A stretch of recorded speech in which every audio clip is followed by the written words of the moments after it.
The year was 1883, and Hollow Creek sat on the edge of the known world, quiet, wind-worn, and just proud enough to mistake judgment for virtue. Nora Thomason stepped off her family's porch with a small bundle wrapped in ticking cloth. She didn't look back at the house. There was nothing behind that door worth turning for. Her father, Lyle, stood on the steps. His arms were crossed, his jaw clenched tight. "You'll be gone before sundown," he said. "There's nothing more to say." Nora didn't argue. Her fingers closed tighter around the bundle. The morning was cold, but that wasn't what made her shiver. Her mother didn't come out. She passed through the gate alone, crossed the yard she'd played in as a child, and entered the town without a word. At the general store, Mr. Franks turned away. At the pump, a woman drew her child closer. The chapel doors were locked, though it wasn't Sunday. She stopped at the Miller barn, knocked once, then again. A shadow moved behind the curtains. No answer. She tried the livery. The stable hand stepped out, wiping his hands on a rag. He glanced at her bundle, then at her face. "There's nothing here for you," he said, and went back inside. The wind picked up by dusk. She found shelter beneath the broken frame of an old wagon left to rot behind the feed house. She crawled under and wrapped herself in her grandmother's quilt. One hand rested against her stomach. "We'll be all right," she whispered. "We have to be." No one answered. The prairie didn't ask questions. It only waited. 3 days after leaving Hollow Creek, Nora arrived in Dry Creek on foot. Her coat had lost its shape, and her boots were worn down to the stitching. She hadn't eaten since yesterday morning. Dry Creek wasn't much, just a few buildings held together by nails, prayer, and shared silence. But in the stillness, something caught her. Bread. Fresh. Real. She followed the scent to a one-story shop at the end of the main street. Smoke trailed gently from a brick chimney. A wooden sign swung overhead. May's Corner. Dry goods and loaves. She stood for a moment at the door, unsure. Then it opened from within. May was tall, broad in the shoulders, her apron streaked with flour. She wore her hair tucked under a scarf, and her eyes were the color of worn wool. Kind, but cautious. "You look cold," she said. "I haven't eaten in a while," Nora replied. "I can work. I don't want charity." May studied her. "You'll eat first," she said. "Then we'll talk. Hunger makes everything heavier than it already is." Nora hesitated. "I can sweep, clean, help with deliveries, anything." "You'll eat first," May repeated, without raising her voice. Inside, the air was warmer than Nora expected. The stove hissed. Shelves lined the walls with flour sacks, canned beans, and small jars of preserves. A loaf of bread sat cooling on a board beside the window. May placed a tin plate in front of her with a biscuit on it, thick, golden, and steaming. "You got a name?" "Nora. I'm May." Nora took a bite. The bread collapsed under her teeth, soft and dense. She didn't speak. Her throat tightened. Her eyes welled. May poured her a cup of water. "You can sleep on the cot by the stove. Water basin's in the back. Towels clean." Nora looked up slowly. "Why are you helping me?" May shrugged. "Because once a woman didn't help me, and I still remember her name." That night, Nora lay beneath a quilt near the fire. She listened to the wood creak, the kettle sigh, and May's steady footsteps upstairs. And for the first time in days, her hands stopped shaking. Dry Creek didn't speak loud, but it noticed everything. The way Nora swept the porch, the way she carried her shoulders, light, like someone trying not to take up space. At first it was glances, then longer stares, then the conversation stopped altogether. One afternoon, 2 women crossed the street rather than pass her on the boardwalk. Another left coins on the counter and walked out without taking her change. "They're talking," May said. Nora stood at the window. "About me?" May didn't answer. By the end of that week, the store was quiet more often than not. Bread went stale. Jars stayed sealed. The silence grew thicker than dust on the windowsills. Then one morning, Jed Harper stepped inside. He wore a clean vest, but his boots were dusty. The kind of man who filled space even when he didn't speak. "Well now," he said, leaning on the counter. "Heard you've got a new helping hand." May didn't look up from the biscuit tray. "She's more than that." Jed smirked. "Folks say she brought trouble with her.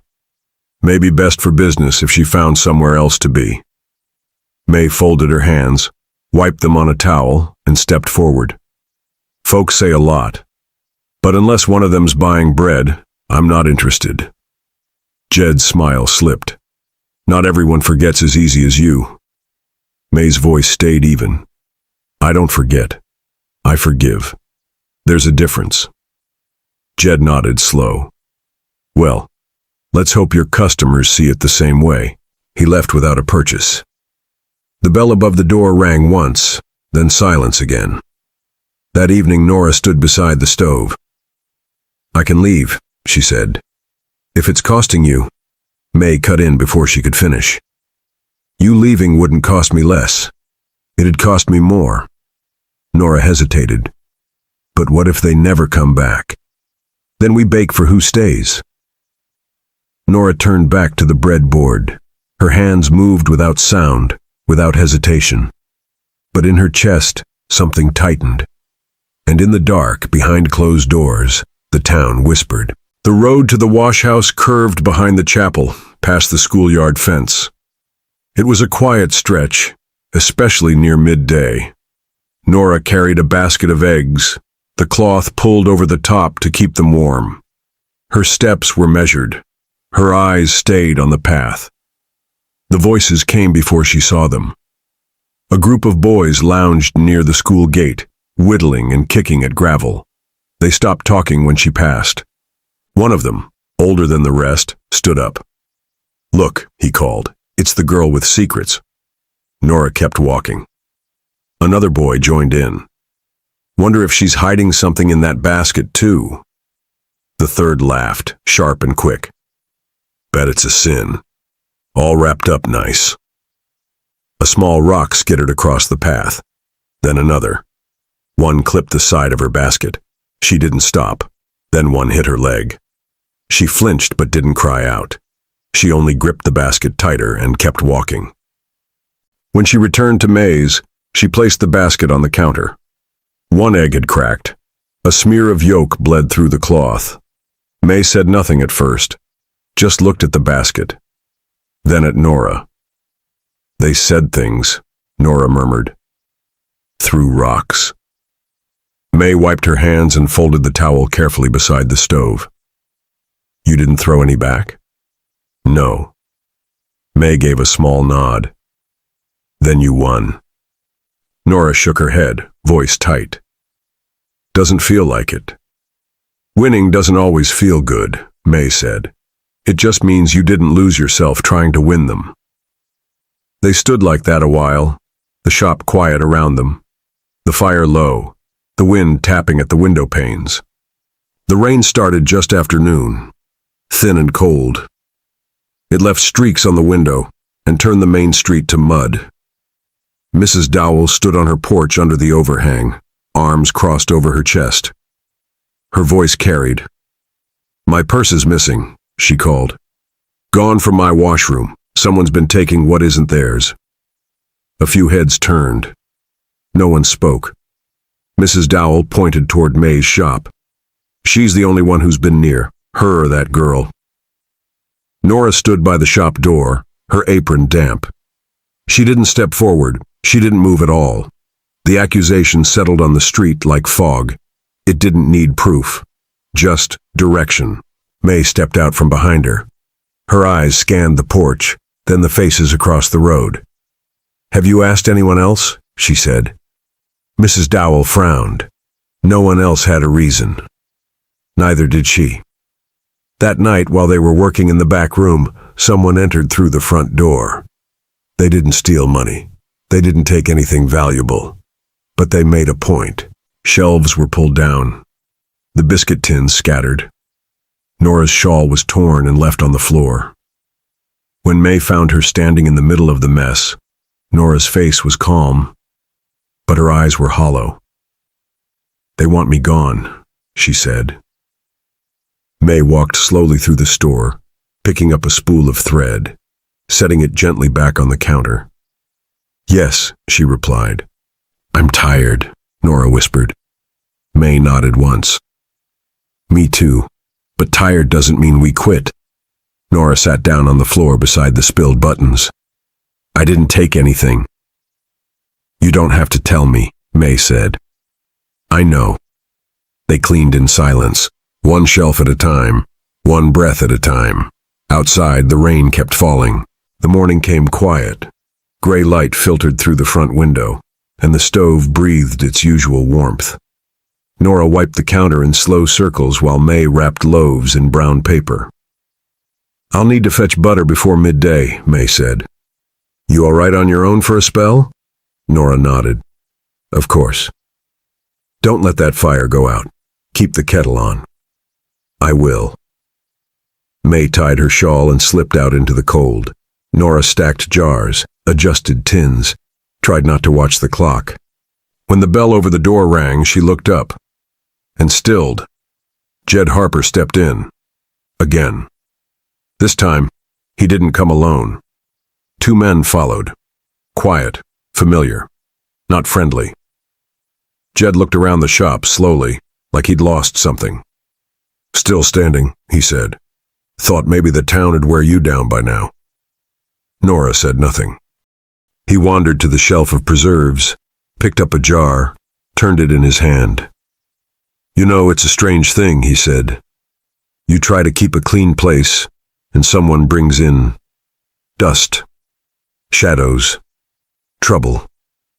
He put the jar down just a little too hard. Nora stepped from behind the counter. "You need to leave." Jed gave her a long look, then smiled without warmth. "You think you've earned this place? Think baking bread makes folks forget what you brought with you?" He stepped closer. "You're not the kind they make room for, not here. Not anywhere decent." One of the men knocked a crate off the shelf. Another kicked a chair. Nora's hands curled into fists. "I said leave." Jed leaned close. "You don't belong." Then they turned and walked out. The bell rang like a judge's gavel behind them.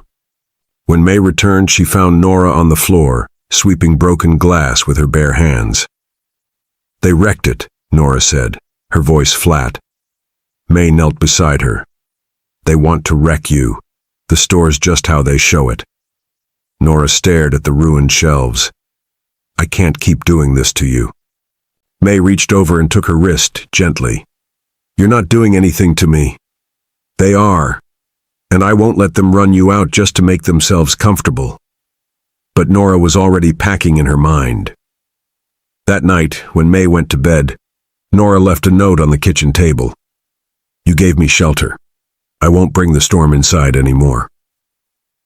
By dawn, she was gone. The land outside Dry Creek stretched wide and thin. No fences, no signs. Just wind that never stopped moving, and silence that didn't offer comfort. Nora walked until her legs gave out. She found the remains of a wagon lying tilted in a dry ditch, its boards warped from sun and time. She crawled beneath it and pulled her quilt around her shoulders.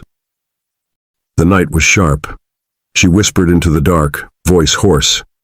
"We'll be all right. We always are." But it sounded less like hope than habit. She didn't know how long she slept. When she woke, there was a flicker of light, soft, warm, low to the ground. A lantern. A familiar voice. "Nora." Nora blinked up at her, barely breathing. "I told you not to go without breakfast," May said. Nora tried to sit. May knelt and steadied her. "I didn't want them to hurt you again," Nora said. "I thought maybe if I left—" "I've been hurt worse," May said. "But you leaving? That would have done it." She wrapped the blanket tighter around Nora's shoulders and set the lantern down. "Why'd you come?" Nora asked. May looked at her, quiet for a moment. Because you're mine now, she said, and I don't let go of mine. They sat together under the wagon as the wind shifted and stars blinked into view. May didn't talk much after that. She didn't need to. She lit a small fire in the hollow beside them, shared what bread she'd brought in her satchel, brushed Nora's hair back like a mother would. And when Nora fell asleep, it was with her head against May's shoulder and her heart a little lighter than it had been in days. 14 years later, the store still bore May's name above the door, though Nora did most of the work now. May moved slower, her hands stiff in the morning. But her mind was sharp, and her voice, when she used it, still carried weight. Nora baked at dawn, measured flour in the quiet, rolled dough with the same rhythm May once taught her. Anna, 13 years old now, swept the porch and tied bundles with neat knots. She carried herself like someone twice her age, but laughed with her whole face. Customers came again, not in crowds, but enough to keep the shelves tidy and the ovens warm. Some nodded politely, some said nothing. No one spoke of the past. Once Nora asked May, "Do you think they really changed?" May thought a moment. Some. Others just got tired of pretending they weren't hungry. Upstairs, the rooms were small but clean. 3 beds, a table near the window, a quilt hung on the wall, patched from pieces of old fabric that remembered more than they told. At night, Nora sat with Anna by the fire. "Tell me something from before," Anna would ask. "Before what?" "Before me." Nora smiled. "There's not much worth remembering before you." But sometimes she told stories anyway, of dry summers, prairie storms, the first time she'd tasted May's biscuits and thought maybe she wasn't lost anymore. Sometimes Anna asked about her real grandmother. "Will I ever meet her?" Nora didn't always know how to answer. She made choices. I made others. That was enough, for a time. And in the stillness of those evenings, with bread rising in the dark and embers glowing low, Nora finally understood what May meant all those years ago. Some homes you build from wood and nails. Others you build from staying. The leaves had turned by the time she came. Nora was sweeping the shop floor near the front door, the air sharp with smoke and frost slipping in through the cracks. When the bell above the door rang, she looked up. The woman who entered wore a travel-worn shawl and carried the cold with her. Her hair was pulled back, but gray strands slipped loose. Nora set down the broom. "Eleanor," she said. Her mother nodded slowly. "You look older. So do you." They stood a long moment without moving. "I didn't expect you to welcome me," Eleanor said. "I haven't decided yet," Nora replied. Eleanor stepped forward, cautious. "I didn't come for forgiveness. I came because silence became too heavy." Nora folded her arms. 14 years. "I told myself you'd be better off," Eleanor said. "That if I stayed away, you could start again." "You told yourself a lot," Nora said. "And none of it for me." Anna appeared in the doorway behind her. "Mama?" Nora didn't turn. "This is your grandmother." Eleanor smiled softly. "Hello, Anna." Anna hesitated, then nodded once. "I'd like to know her," Eleanor said, "if you'll allow it." Nora looked at her mother, the lines on her face, the worn edge of her voice. "You don't get to come back like nothing happened. I know. You walked me out of the only home I had. I did." Nora paused, then added, "He never came after me either." Eleanor's voice softened. "He passed some winters ago. Alone." And for the first time, something in Nora's shoulders eased. "And now?" "I don't want to erase anything," Eleanor said. "Only to build what I can with what's left." There was a long silence. Finally, Nora said, "Start with the porch. It needs sweeping." Eleanor blinked, then smiled. "I brought my own broom." She came back the next day and the one after that, quietly, no demands. She swept the church steps, repaired a shutter, said little, but did more. Then one morning, she hung a new sign above the door, carved by her own hands. It read, "Home forgives." No one gathered to see it. No one made a speech. But a few nodded when they passed. That evening, Nora sat on the porch, May in her rocker, Eleanor beside her. Anna read aloud from a dog-eared book as the sky went from gold to blue. The wind moved through the fields like it remembered something. Eleanor reached over and set her hand on Nora's. This time, Nora didn't pull away. May closed her eyes and smiled. And for the first time since that long walk away from Hollow Creek, Nora let herself believe it. She was home.